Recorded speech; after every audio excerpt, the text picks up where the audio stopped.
Bom, gente, chegamos ao final. Último capítulo da nossa saga aqui, Lendo o Curtiço.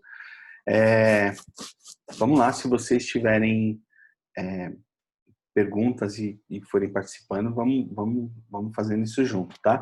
Só lembrando aquele básico que a gente não pode tirar da cabeça, que a ideia de estudar a língua portuguesa é para se comunicar e entender quando se comunicam com a gente. Então, é a questão da leitura e entendimento do texto, seja quando a gente estuda gramática, literatura, ou mesmo quando a gente produz o texto, a gente está tentando desenvolver e se desenvolver nessa coisa que é a comunicação pela língua portuguesa, né? Então, seja para compreender, seja para escrever, a ideia é que a gente vá ganhando um repertório, entendendo como funciona a língua, a linguagem, e inclusive as coisas que não estão escritas, né? Que é o que a gente falou, o que está nas entrelinhas, o que está acontecendo por trás do texto, né? O que o texto não diz, mas está lá.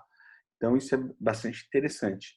Revendo também, importante quando a gente lê um clássico, os conflitos, as tramas, vocês já viram um monte de trama e conflito acontecendo aí nesses lugares. Os perfis psicológicos das personagens eu acho sensacional, porque como vai mudando, como a coisa vai acontecendo, é muito importante e é legal a gente perceber.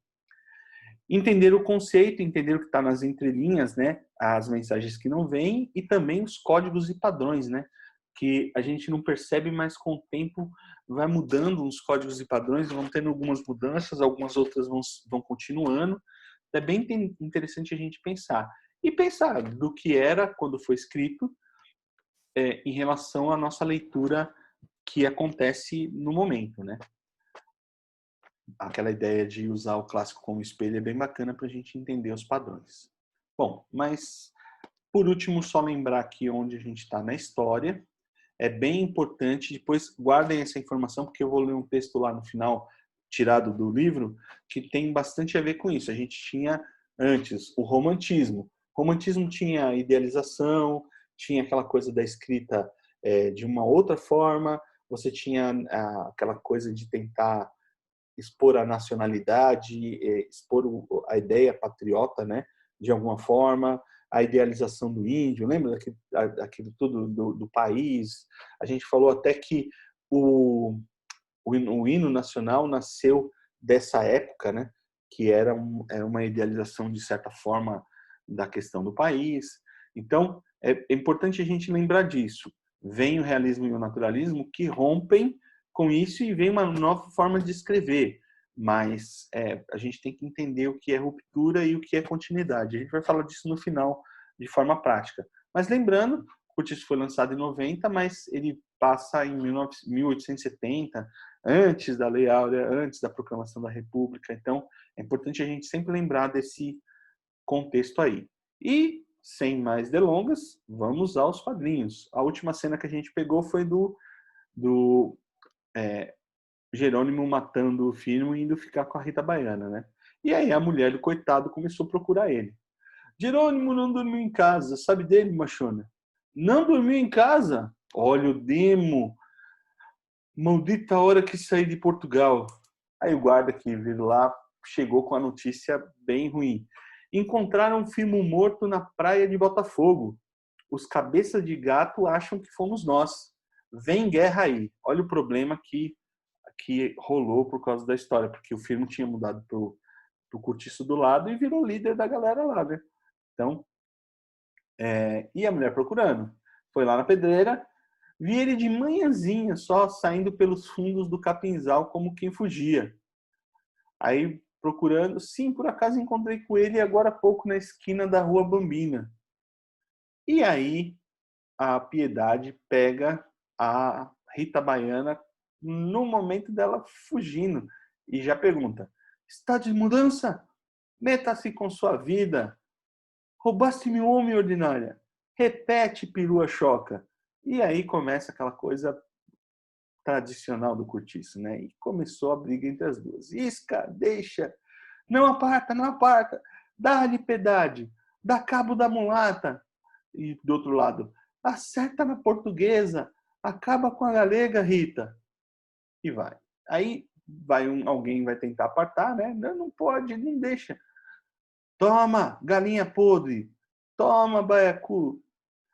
Não tira, deixa Galego. E aí vai. Galego é a mãe, e aí a briga amplia das duas só para o pessoal todo do cortiço. Então você vê gente se pegando. Enquanto isso, o João Romão manda o recado para a Bertoleza, né? Bota água para ferver, Bertoleza. Se for preciso, joga neles. Só que, ao mesmo tempo, o pessoal do Cabeça de Gato está saindo de lá para tirar satisfação com o povo do cortiço do São Romão, né? E aí tá rolando a briga interna lá deles e uma zoeira generalizada rolando, quando de repente o cortiço é invadido pelo pessoal do Cabeça de Gato. E aí a briga fica muito mais feia, né? Enquanto isso, assistindo da janela, que é uma coisa muito interessante da gente pensar e faz a gente pensar nessa questão, né? Se muitas vezes não rola. O pessoal do aquele curti. Boa, eu não tinha visto aqui. O Lucas perguntou quem era o pessoal do Cabeça de Gato. Aí já pegou aí, né? Que é o pessoal daquele outro cortiço. Mas olha, gente, que interessante. O cara assistindo a briga da janela, com o champanhe aberto, como se fosse uma descontração, né? Ali rolando. E se isso não se repete até hoje, né? Enquanto o pessoal da classe menos favorecida entra em guerra, briga, tal, como será que o pessoal que está protegido assiste essas coisas, né? Assiste como entretenimento, né? Uma coisa forte para a gente pensar, né? Como isso pesa. E aí a briga do cortiço as cenas eu acho muito legal. É capoeira, pisoteão um no outro, mulherada arranhando, dedo no olho, olho no dedo, paulada na cabeça, e vai que vai, né? Vai de tudo. De repente, não mais que de repente, uma olha lá e grita, fogo! Aí o cara com a navalha na mão ali já ficou assustado, né? Fogo, e aí sai todo mundo correndo. Da janela, que o povo estava assistindo, de repente a Zumirinha começa a ter ataques lá. Fogo, fogo, uma crise histérica, né? Que isso, filha? E o pessoal do Cabeça de Gato já viu que ia dar ruim e já foi embora, né? Vamos voltar para Cabeça de Gato, gente. E foram embora. E aí é um tal de tirar colchão, tirar as coisas de dentro das casinhas lá, porque com medo do fogo, e o fogo se alastrando, isso vai crescendo e a bruxa final realizar seu desejo, seu sonho de louca. Ela tá lá e parece estar no meio das chamas, né? E de repente essa última cena aqui é bem interessante e eu trouxe pra gente. Só antes da gente falar daquela cena, né? A Zumirinha lá, fogo, fogo, inferno, mas que diabo tem essa menina? E o Botelho dando lenha naquela história que ele queria, né? Está precisando casar. E de repente, daquela coisa do salve-se quem puder, começou a surgir baldes, né? O pessoal começou a se ajudar para tentar apagar.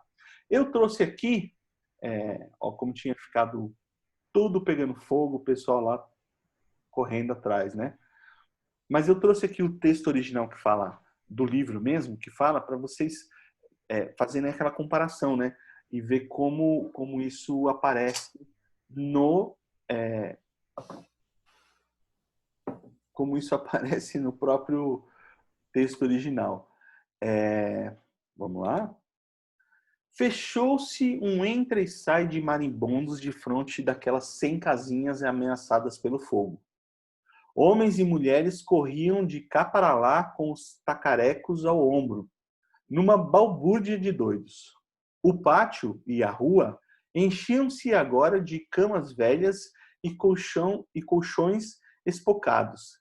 Ninguém se conhecia naquela zumba de gritos sem nexo, e choro de crianças esmagadas, e pragas arrancadas pela dor e pelo desespero.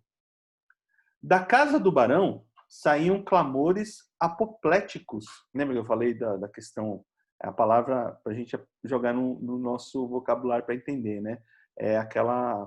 A Zumirinha tendo aquele ataque de histeria, né? Ouviam-se os guinchos de Zumira que se espolinhava com um ataque. E começou a aparecer água. Quem a trouxe? Ninguém sabia dizê-lo, mas viam-se baldes e baldes que se despejavam sobre as chamas. Os sinos da vizinhança começaram a badalar. E tudo era um clamor. A bruxa surgiu à janela da sua casa como a boca de uma fornalha acesa. Estava horrível. Nunca fora tão bruxa. O seu moreno trigueiro de cabocla velha reluzia que nem metal em brasa. A sua crina preta, desgrenhada, escorria e abundante como a das éguas selvagens. Dava-lhe um caráter fantástico de fúria saída do inferno.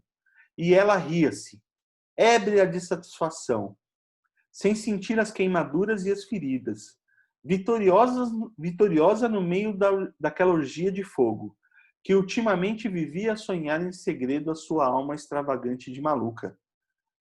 Ia atirar-se cá para fora quando se ouviu estalar o madeiramento da casa incendiada, que abateu rapidamente, sepultando a louca num montão de brasas. Então, assim, é aquela cena que a gente viu, né?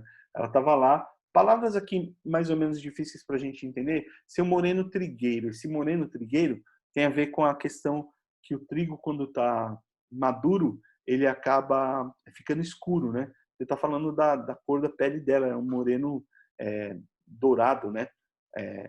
Misturando trigo escurecido, né? Que reluzia que nem metal em brasa. Aí vem aquela coisa da comparação com o cavalo, né? Com a égua selvagem lá, o cabelo dela todo zoado e abundante, como se fosse uma égua. Ébria é a questão de embriagado, né? De bêbado, de satisfação.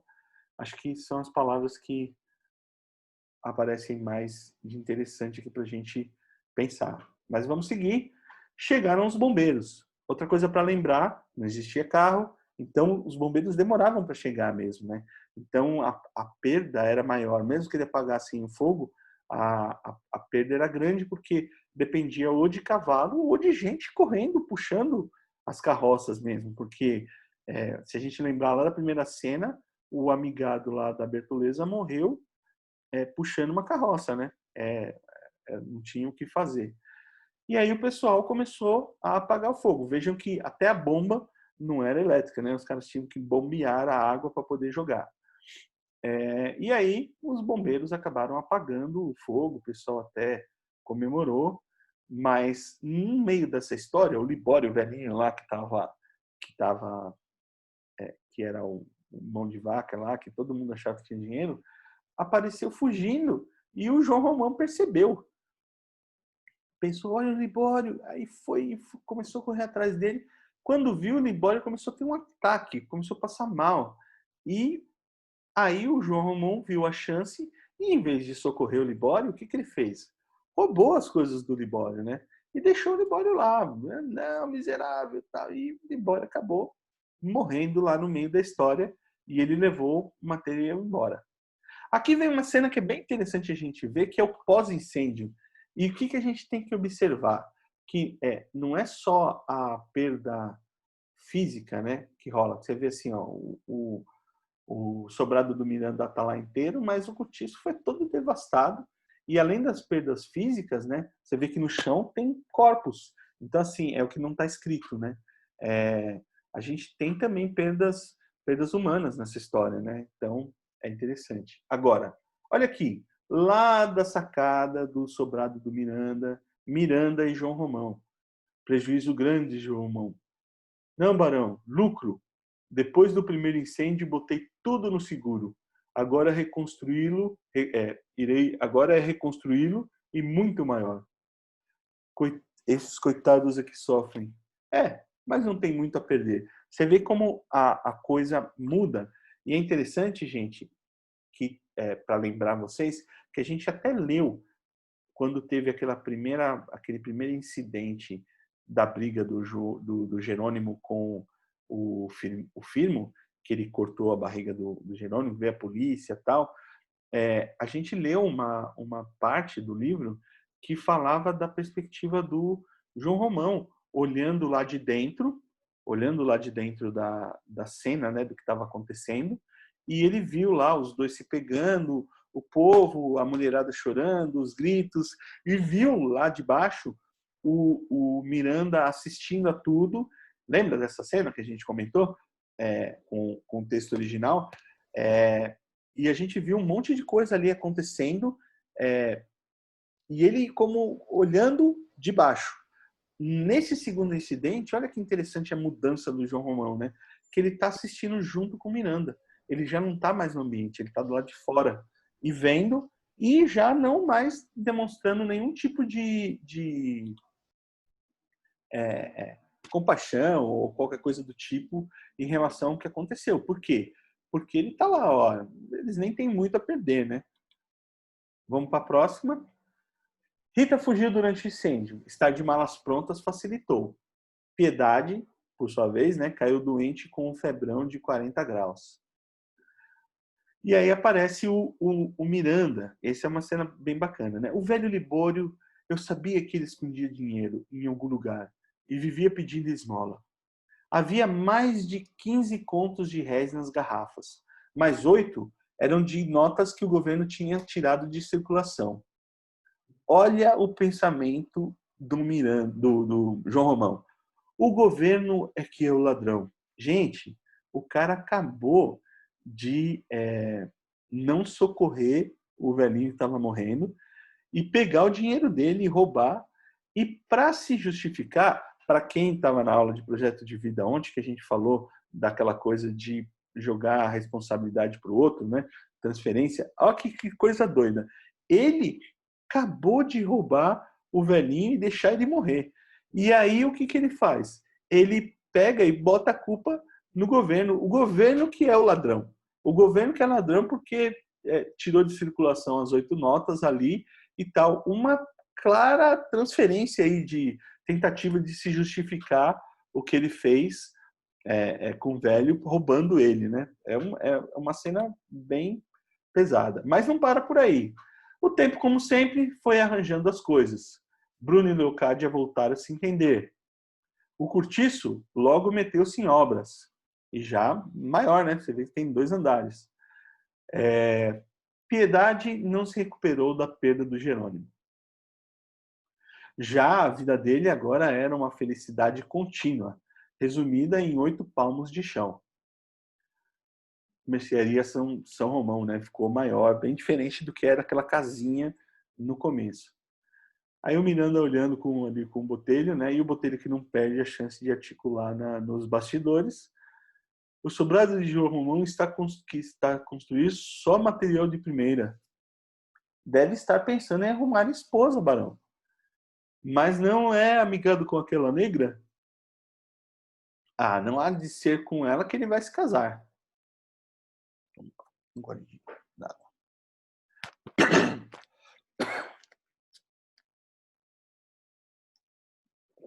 Enquanto isso, o próprio João Romão está pensando, né? Não posso ficar com ela nem como escrava. Botafogo inteiro sabe que dividimos a cama, maldita dos diabos. E todos ficaram a imaginar que saída que o João Romão acharia para aquela situação, porque ele estava lá no cortejo, saindo com a Zumirinha, passeando, aquela coisa toda. O cortiço foi se arrumando, deixou de se chamar estalagem e virou Avenida São Romão. Olha que coisa interessante, gente. E o Botelho, faço o pedido, é ocasião. Já falei com o Miranda, ele aceita. E a menina? Atire-se, homem. Atire-se enquanto o angu está quente. A muqueca está saindo. Jerônimo abrasileirou-se. Olha que coisa interessante, gente. Gastava mais do que ganhava, deixou de pagar o colégio interno da filha e a pensão da mulher. Eu trouxe aqui esse pedaço do texto porque ele esse é um excerto, né, que cai bastante nas questões de vestibular e vale a pena a gente dar uma olhada. Que narra um outro pedaço da transformação psicológica do Jerônimo, né? Passaram-se semanas, Jerônimo tomava agora todas as manhãs uma xícara de café bem grosso, à moda da Ritinha, e tragava 2 dedos de Paraty para cortar a friagem. Uma transformação lenta e profunda operava-se nele, dia a dia, hora a hora. reviscerando-lhe o corpo e alando os sentidos, num trabalho misterioso e surdo de crisálida. A sua energia afrouxava lentamente, fazia-se contemplativo e amoroso. A vida americana e a natureza do Brasil patenteavam-lhe agora aspectos imprevistos e sedutores que o comoviam.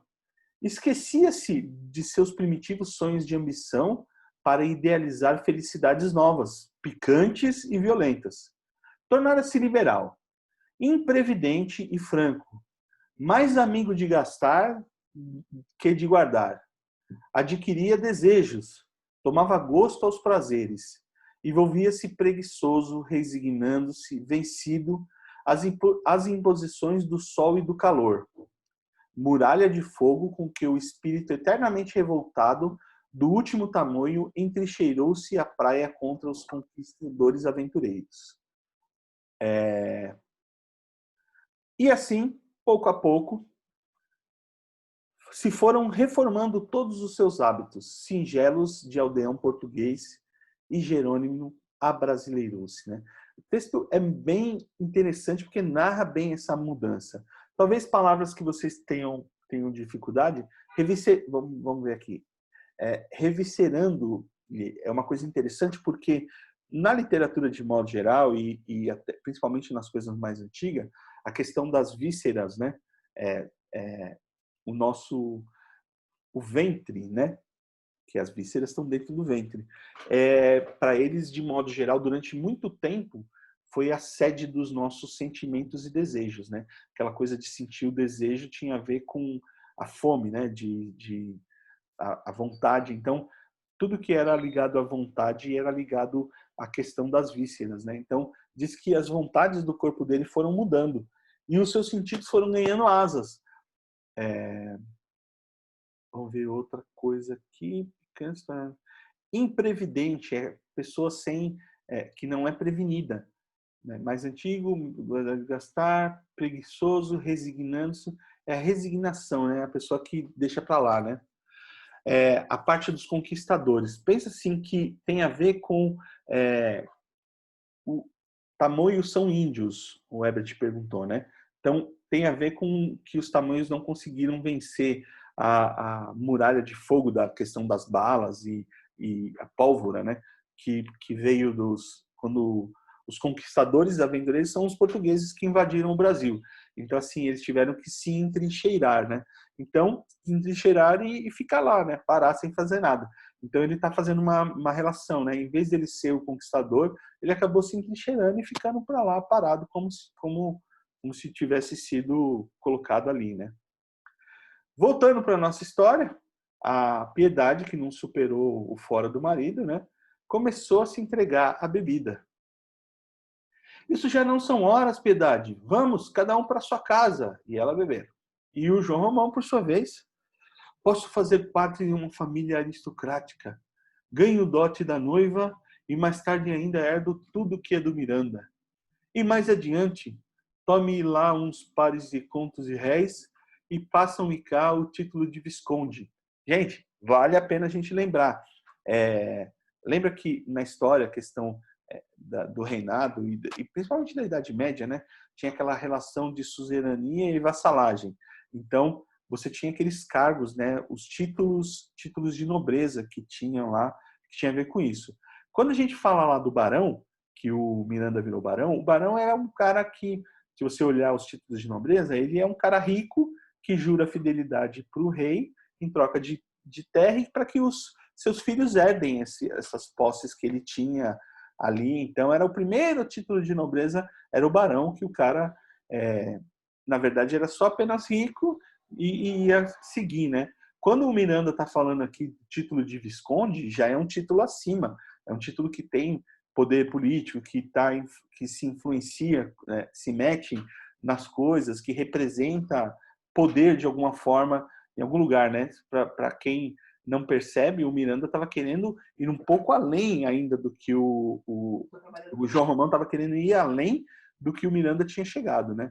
Isso é importante a gente perceber. E ele já tinha botado a Bertoleza para dormir lá no porão. Visconde, Ô, diabo é a Bertoleza! O que faço com essa peste? Que ferro! E aquela coisa dos conflitos, né, das tramas ficarem conversando. Por outro lado, a Piedade também se deixou corromper pelo lugar. Imagina que o nome dela era Piedade, ia para a missa e tal. Agora está bêbada e que não falta são homens, Piedade. O mundo é grande. Bem, tolo é quem se mata lá. E bêbada, chapadinha, né? Se entregando ao espírito do cortiço, de modo geral. E o Miranda, e o João Romão, estorvo, é preciso despachá-la. Visconde só matando, esganá-la. E ele foi para tentar lá surpreender enforcar a Bertoleza enquanto ela dormia, mas a Bertoleza, muito ligeira, está acordada. João, que é? E ele, covarde, nada, vim ver-te. Passou-te a dor nas costas? E em outro lugar, olha lá, carne mole, não é a Pombinha e a Leone?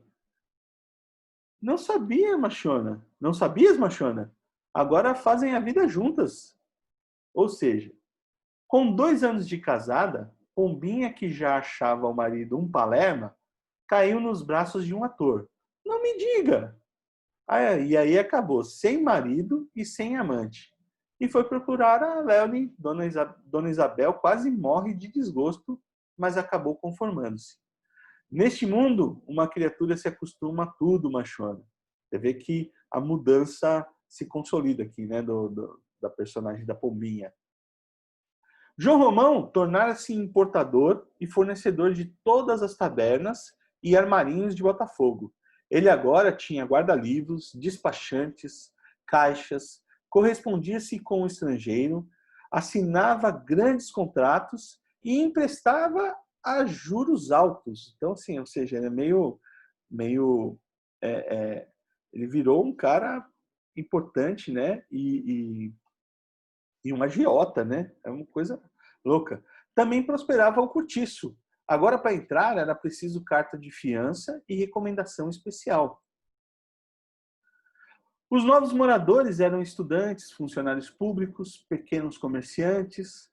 Você vê que o cortiço também mudou, né? O Cabeça de Gato, que era o outro cortiço, até que o Luquinhas estava se perguntando, foi vencido para sempre. À medida que o São Romão prosperava, o outro decaía. Ou seja, as pessoas que não tinham condição de ir para o São Romão iam para o Cabeça de Gato e ia decaindo. A Piedade, a mulher do Jerônimo, abandonada, mudou-se para lá. E olha que interessante, lembra do estabelecimento de padrões? E agora a Pombinha ajudava na criação da sua filha. Olha, a mesma coisa que a madrinha dela tinha feito com ela, de ir lá visitar, tal, talvez com o objetivo até de aliciar no futuro para a prostituição também, mas ela começou a fazer a mesma coisa com a filha do Jerônimo, né? Não se pode adiar mais, Miranda. Não se pode adiar mais. Miranda quer marcar o casamento. Mas e a negra? Não posso pôr na rua assim sem mais aquelas. Arranje-lhe uma quitanda em outro bairro, dê-lhe algum dinheiro e boa viagem. O dente que não presta se arranca. Olha o ditadinho que o cara usou e a Bertoleza estava ouvindo. Bertoleza entra com a vassoura na mão. Você está enganado se acha que casa e me tira à toa. Não hei de ser quitandeira até morrer. Quero descanso. Mas afinal, que diabo queres tu? Ficar ao seu lado. Quero desfrutar o que nós dois ganhamos juntos. Para isso dei meu corpo e meu suor. A mim não me cegam. Vá para o diabo que te carregue. Calma, homem de Deus, calma. Viste o tamanho da encrenca, Botelho? É preciso despachá-la, seja como for. Você me contou que a carta de alforria dela era falsa. Quer que eu resolva a situação? Quanto?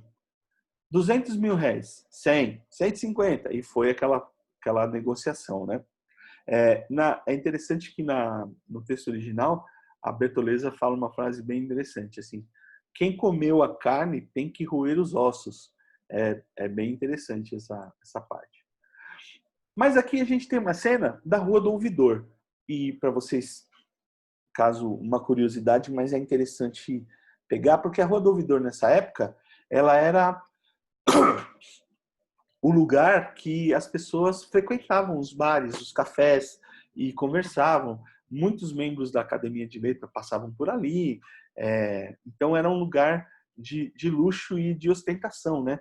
Na época, tudo decorado meio com características francesas, porque o Brasil, durante muito tempo, essa final do século XIX, começo do século XX, tentava copiar muito em termos de arte e moda e plástica da França. Então é bom a gente se ligar. E isso acontecia na Rua do Ouvidor. Então, chique era ir tomar café numa confeitaria lá do Ouvidor, né? Esse quadrinho tem uma curiosidade interessante, porque aqui eles tentam mostrar o pessoal que era membro daquela academia de letras da época, né? Machado de Assis, o Arthur de Azevedo, que é irmão do Aloysio de Azevedo, e eles fizeram uma brincadeirinha, porque o pobre está do lado de fora, que não deixa de ser o que acontece hoje em dia, né? E do lado de cá, esses três são os caras que bolaram os quadrinhos. Então é uma brincadeira de misturar os escritores da antiga com o pessoal dos quadrinhos da novidade, né? Mas só curiosidade. Tá lá o pessoal tomando café e o Botelho avisa: o homem vai lá hoje no final da tarde. O que será isso, né? E lá na mercearia São Romão, há um homem lá embaixo, acompanhado por 2 soldados, querendo falar com o dono da casa. O empregado avisar, né? Ora essa, então ela falsificou a carta de alforria? Pensei que fosse livre. É minha escrava, é a herança de meu pai. Tem que me entregá-la. Claro, imediatamente. É aquela. Pessoal, para quem não entendeu, o Botelho foi atrás do filho lá, do dono da Bertoleza, para tentar resolver o negócio, dizendo que ela estava viva, porque o João Romão tinha dito que ela tinha sumido para a Bahia, lembra no começo da história? Que ela tinha fugido e tal. E o Botelho foi atrás lá e o cara foi resgatar como se fosse uma coisa, né? A mulher que era propriedade dele e foi lá. E ela estava lá limpando peixe. Ela viu o povo chegando, prenda-na, é escrava minha. E aí vem a cena do drama do conflito, né? A Bertoleza acaba se cometendo suicídio. E como isso é no texto original? Vamos ver. A negra imóvel, cercada de escamas e tripas de peixe, com uma das mãos espalmada no chão e com a outra segurando a faca de cozinha, olhou aterrada para eles sem pestanejar. Os policiais, vendo que ela não despachava, desembainharam os sabres. Sabres são as espadas, né? Bertoleza, então, erguendo-se com ímpeto de anta bravia, recuou de um salto. E antes que alguém conseguisse alcançá-la, já de um só golpe, certeiro e fundo, rasgava o ventre de lado a lado. E depois emborcou para a frente, rugindo e esfocinhando moribunda numa lameira de sangue. Gente, olha que cena bizarra, né? E o João Romão ficou ali assustado, o cara também, tal. E antes dele se recuperar, senhor, há mais 4 homens lá fora. O que é agora? Aí o Botelho, com aquele jeito dele, sacana, lembra que o Botelho foi mercador de escravos que tinha falido porque tinha sido proibido o lance de escravo. Então ele tá nem aí. Um presente de casamento, Visconde, já chamando ele pelo título, né? Leve-os para o seu salão que eu cuido disso por aqui. O que é cuidar disso, né? Aí olha como acaba, essas são as 2 últimas cenas do quadrinho. Senhor João Romão, somos da comissão abolicionista e viemos trazer-lhe respeitosamente o diploma de sócio benemérito. E ele agradecendo. Muito obrigado, senhores. Creio que é uma obrigação de todo homem de bem lutar para a liberdade dos escravos. Eles têm direito a uma vida digna. Entrem, vamos ao salão, tomar um vinho do Porto. Venham. E olha que coisa interessante, acaba com a Bertoleza, o jeito que o Botelho deu foi jogar ela no lixo lá, junto com os animais, tal, o corpo dela. Gente, talvez a cena, o exemplo de bizarrice maior seja esse. Por quê? Porque o que acontece? dentro do que nos difere de algumas coisas que nos difere dos animais, existe a questão do luto e a questão de como a gente faz com os corpos dos nossos mortos, né? Então, assim, existe aquela condição de que existe uma dignidade intrínseca do ser humano. Então, mesmo depois de morto, assim, nós somos os únicos da animais, né, que enterram seus mortos, os outros não enterram. Então, assim, todas as culturas, de alguma forma, fazem algum tipo de funeral, né, para levar. Eu lembro que eu fiquei sabendo que em Nova York teve uma exposição, tempos atrás, que chamava Boris, que são corpos, né? Na verdade, eram corpos assim mesmo, de pessoas que não eram cópias de corpos, cera, aquela coisa. Que estavam mortos, foram usados, né, embalsamados lá, empalhados alguns, e o que acontecia? Eles estavam sendo expostos. E quando essa exposição teve muita gente foi lá ver, e uma das coisas que aconteceu foi uma crítica, né? Principalmente quando a exposição foi levada para a Europa, o pessoal questionando se a gente não tinha atravessado a soleira da bestialidade, né? Porque onde já se viu a gente ir para assistir corpos que não tiveram o direito de serem enterrados dignamente, e foi negado esse direito a eles, né? Se a gente não estava regredindo como sociedade, essa foi a grande discussão. E a cena última aqui da Bertoleza, largada, sem um funeral e usada, é uma das coisas que pega bastante e tem tudo a ver com aquele lance do naturalismo, né? De expor as coisas que são, de certa forma, bizarras dos seres humanos, né? Eu trouxe aqui para vocês um outro texto que eu acho que é bem importante e que eu vi que cai nos vestibulares. Vamos ler ele aqui? É uma parte que mostra o Jerônimo olhando para Ritinha, né? Então, e Jerônimo via e escutava, sentindo-se ir-se-lhe toda a alma pelos olhos enamorados.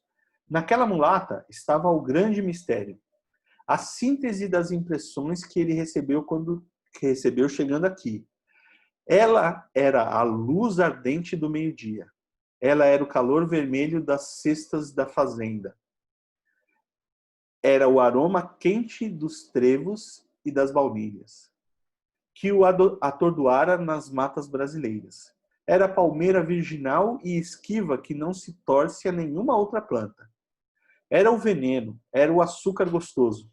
Era o sapotim mais doce que o mel e era a castanha de caju, que abre feridas com seu azeite de fogo.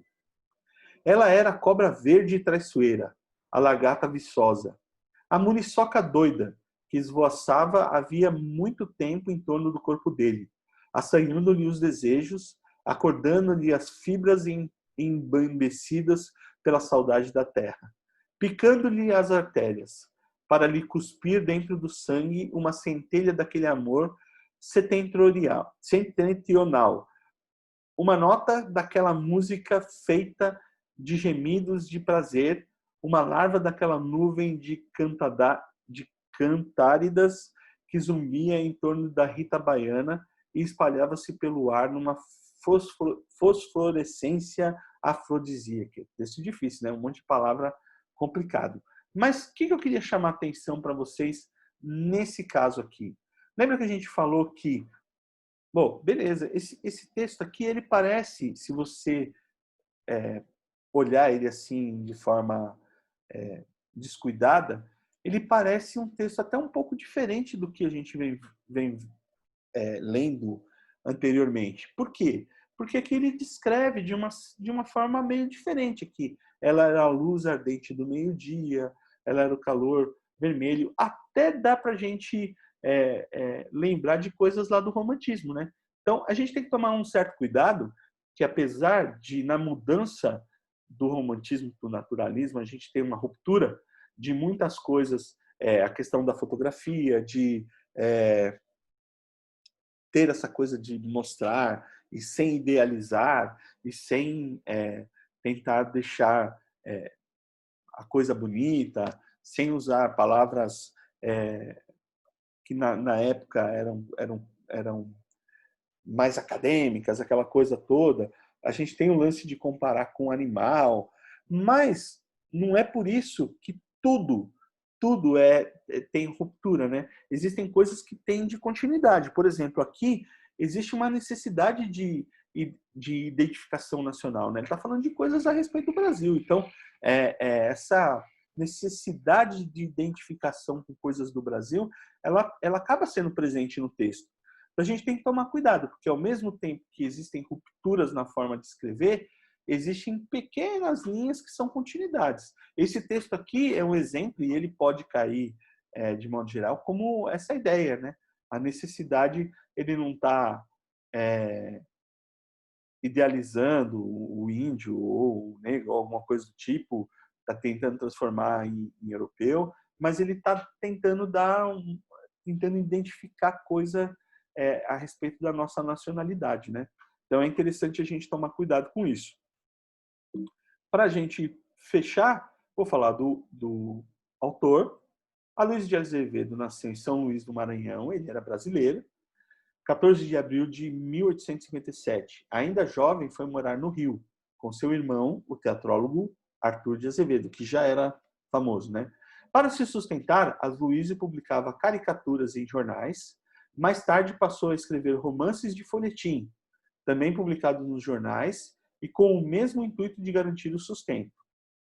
Embora tenha conseguido algum sucesso com essas obras, o reconhecimento viria com O Mulato, de 1881, depois se consolidaria com A Casa de Pensão, de 1884, e principalmente com O Cortiço, de 1890.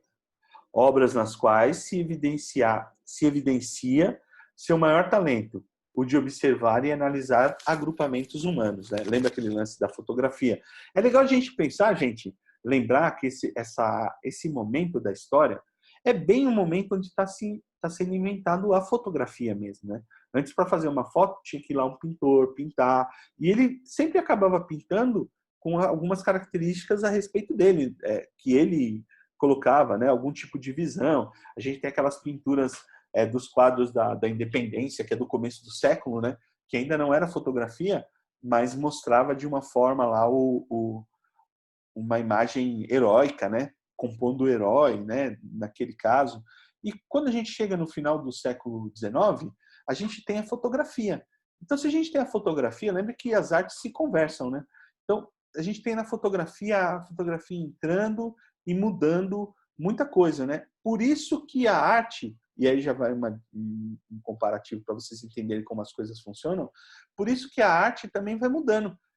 Não tem mais interesse em fazer aquela coisa realista numa pintura. Por quê? Porque isso a fotografia faz. Então começou assim a mudar. Se a fotografia fazia isso, você começa a ter aquelas vanguardas europeias surgindo lá, em que o cara muda, né?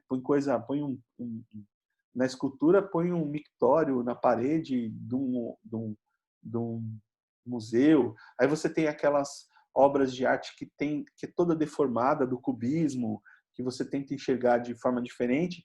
Aquilo é intencional. Por quê? Porque se eu tenho fotografia que mostra o realismo, que era o que os caras estavam tentando até então, não tem por que fazer isso na arte, né? Mas na literatura, você tem, durante um tempo, uma tentativa de mostrar uma fotografia o mais perto da realidade possível. Isso que a gente está, o realismo e o naturalismo. Então, é meio sem fazer critério, porque assim, é um absurdo se você parar para ver o cara recebendo uma carta de membro benemérito do pessoal lá abolicionista, e o cara explorou a escrava a vida toda lá e roubou dinheiro dela. Assim, você vê que o autor ele não faz juízo a respeito daquilo, né? Ele tenta apenas retratar.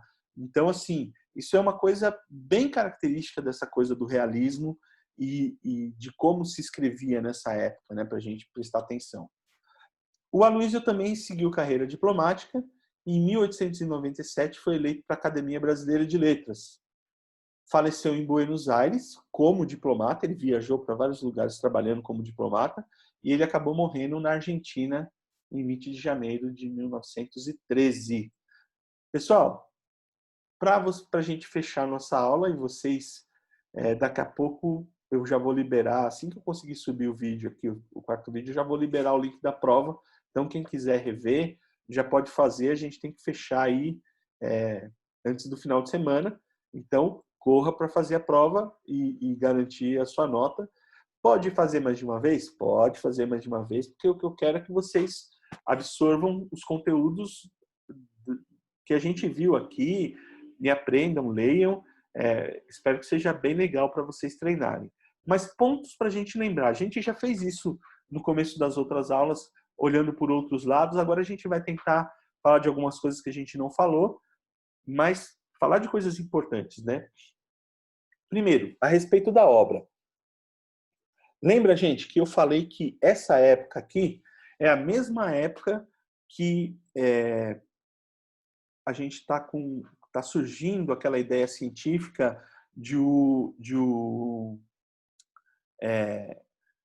a evolução das espécies, né, a origem das espécies do Darwin.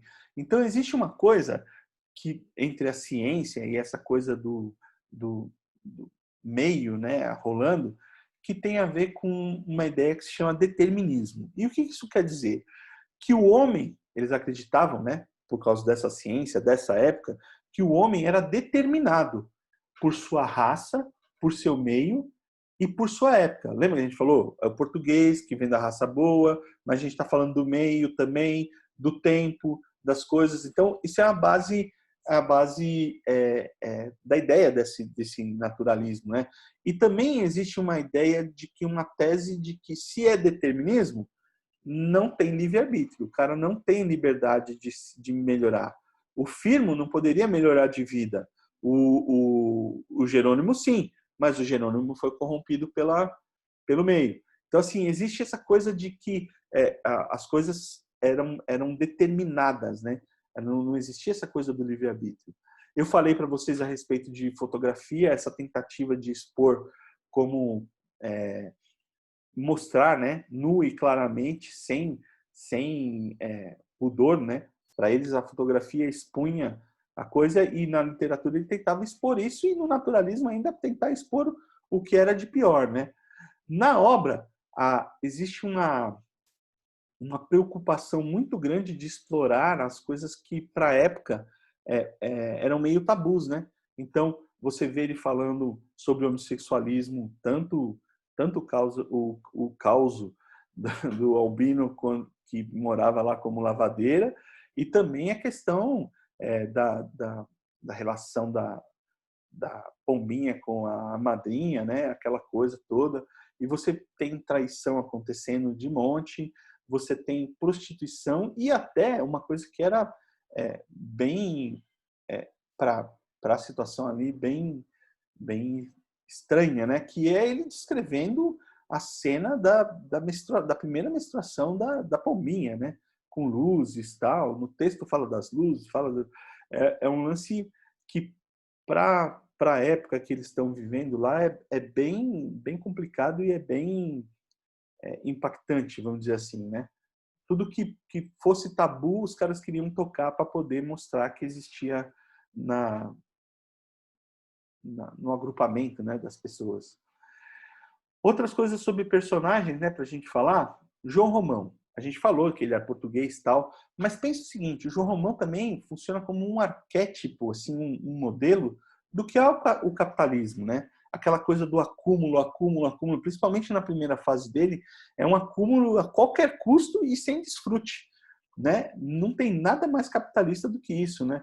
A ideia de que os fins justificam os meios e que não importa quem eu tenha que passar para trás, eu vou poder fazer o que eu quero e crescer e subir. Mas o João Romão, ele não queria só, isso é cuidado, hein, gente?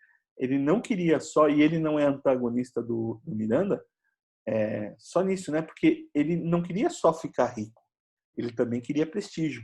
Então, o lance de ser visconde, né? Sócio benemérito da Comissão Abolicionista, levanta a questão, né? De certa forma, ele joga no colo para a gente pensar: opa, será que os títulos que existem por aí eles são merecidos? ou eles são comprados, né? Como é que a nossa sociedade se organiza e dá título e homenageia pessoas? Então, quando você vê gente sendo homenageada, será que aquilo é real?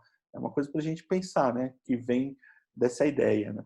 Mas lembre-se que o João Romão, enquanto personagem, ele queria não só riqueza, ele queria também nobreza, reconhecimento, e que foi que aconteceu. O Miranda era antagonista do Romão, mas lembra que eu falei que existem rupturas e continuidades? Então, ele era antagonista do Romão porque tinha inveja da liberdade do outro, né? O Miranda olhava para o João e via que ele era livre e tinha dinheiro. O João Romão olhava para ele e falava, ele já é rico e tem títulos. Mas uma coisa se assemelhavam os dois, né? Tanto o Miranda quanto o João Romão usou uma mulher para poder se dar bem na vida. O João Romão enganou a Bertoleza, pegou todo o dinheiro dele para começar a construir a sua fortuna. Da mesma forma que o Miranda casou lá com a mulher dele e conseguiu crédito na praça e usou ela para poder subir socialmente, né? Então, assim, você tem contraste, mas você tem semelhanças e você tem algumas coisas interessantes para a gente lembrar sempre aí. O Curtiço, a gente já falou, o Curtiço talvez, alguns dizem que até é a personagem principal da história, porque ela tem alma, né? Ele é animado, é ânima. A gente falou lá do Prosopopeia, é um lugar da malandragem, é um lugar do café, é um lugar da cachaça, é um lugar da preguiça com a rede, da sacanagem, do samba, em cerveja madrugada dentro. Agora, eu pergunto aí, e já vale para vocês sacarem, rolou uma ascensão social do Curtiço, né? No final, ele vira a Avenida São Romão, né? Agora eu pergunto, a gente falou de antagonista, e aí pode responder no microfone ou no chat aqui mesmo, quem é o antagonista do Curtiço? Vocês pararam para pensar? Já que ele é uma personagem, quem poderia ser o antagonista do Curtiço? Falar um de cada vez, gente. Senão, eles querem falar tudo junto.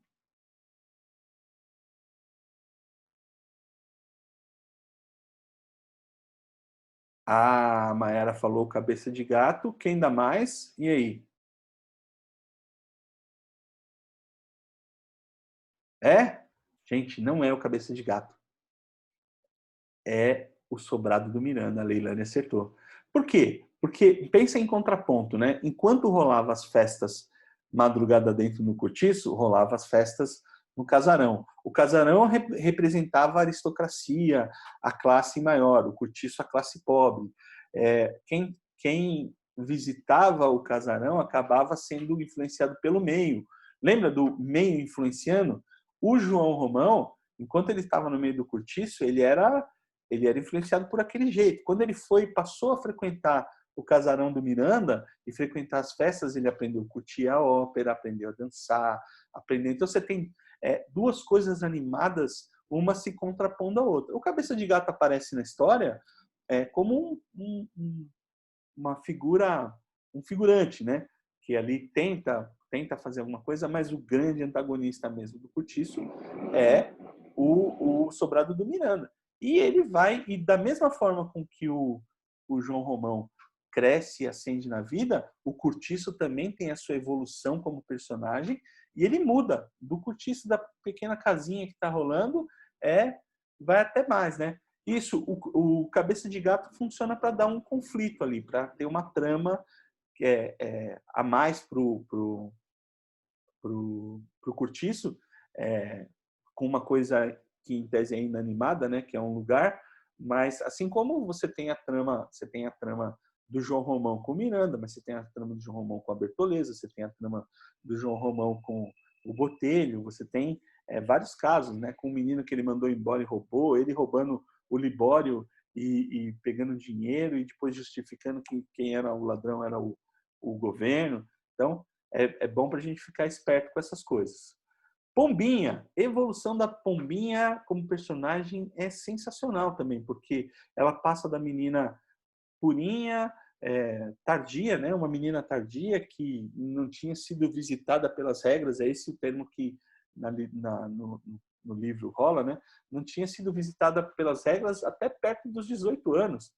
E assim, e era boazinha, era que tinha estudo, que escrevia as letras, e como isso foi mudando, e a percepção de como ela lia o Curtiço, o que ela lia a respeito do Curtiço e das pessoas lá, e dos homens, e das traições, foi fazendo ela mudar a forma dela ser. Tanto que ela casou, achando que, depois daquele insight que os homens eram todos fracos e poderiam ser manipulados, e acabou que já achava o marido trouxa, acabou arrumando um amante, mas aí aconteceu com o que ela não esperava, que normalmente rola de modo geral, né? O amante é interessante porque não leva para casa. É a história da tese da garota de Ipanema, se vocês uma brincadeira, né? Por que a garota de Ipanema é a coisa mais linda, mais cheia de graça? Porque ela vem e passa, porque se ela ficasse, ela ia ser como todas as outras, né? Então, assim, é aquela coisa de não conviver, né?